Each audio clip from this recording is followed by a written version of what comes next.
កុំទៅរវល់ជាប់បិទ500ឆ្នាំទៀតបាត់ទៅការបិទច្រកព្រំដែនជាមួយថៃមិនអាចធ្វើឲ្យកម្ពុជាដួលបានទេសម្ដេចហ៊ុនសែនប្រធានព្រឹទ្ធសភាកម្ពុជានៅថ្ងៃទី9ខែមិថុនាឆ្នាំ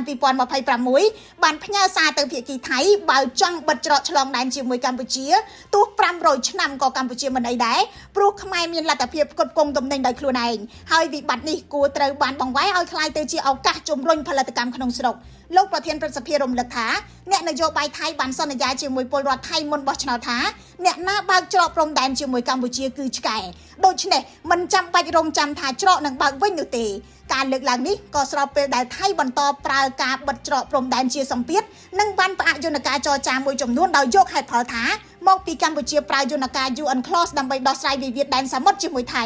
នាយករដ្ឋមន្ត្រីថៃលោកអនុទានឆាន់វរៈគុលថ្មីនេះប្រកាសថាគ្មានការបើកច្រកព្រំដែនគ្មានការចរចាព្រំដែនគោកហើយក៏គ្មានកិច្ចប្រជុំ GBC ឬក៏ JBC ក្នុងពេលនេះឡើយការបិទច្រកព្រំដែនបានចាប់ផ្ដើមតាំងពីខែមិថុនាឆ្នាំ2025មកម្លេះមុនពេលការប្រយុទ្ធគ្នាបង្ហូរឈាមរវាងកម្ពុជានិងថៃផ្ទុះឡើងនៅខែកក្កដានៅពេលនោះភាពតានតឹងតាមព្រំដែនបានកើនកម្ដៅជាបន្តបន្ទាប់ហើយថៃបានចាប់ផ្ដើមរឹតបន្តឹងនិងបិទច្រកព្រំដែនមួយចំនួនជាមួយកម្ពុជាបន្ទាប់មកនៅខែកក្កដាឆ្នាំ2025ការប្រយុទ្ធបានផ្ទុះឡើងធ្វើឲ្យព្រំដែនคล้ายទៅជាចំណុចក្តៅទាំងផ្នែកសន្តិសុខសេដ្ឋកិច្ចនិងនយោបាយ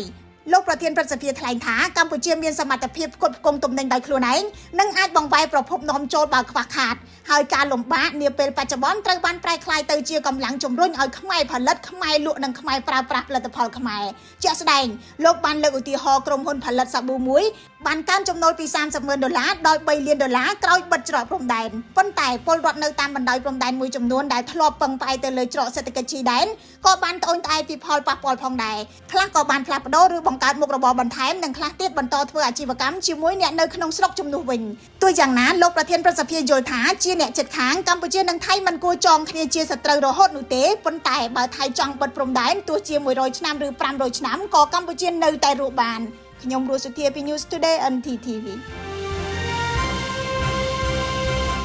អង្គរ Sprayer ម៉ាស៊ីនបាញ់ថ្នាំស្វ័យប្រវត្តិស្នាដៃកូនខ្មែរបង្កើតឡើងដោយក្រុមហ៊ុនអង្គរ Green និងទទួលផលិតគ្រឿងចក្រកសិកម្មផ្សេងទៀតអង្គរ Green រួមគ្នាអភិវឌ្ឍនិងធ្វើទំនើបកម្មកសិកម្ម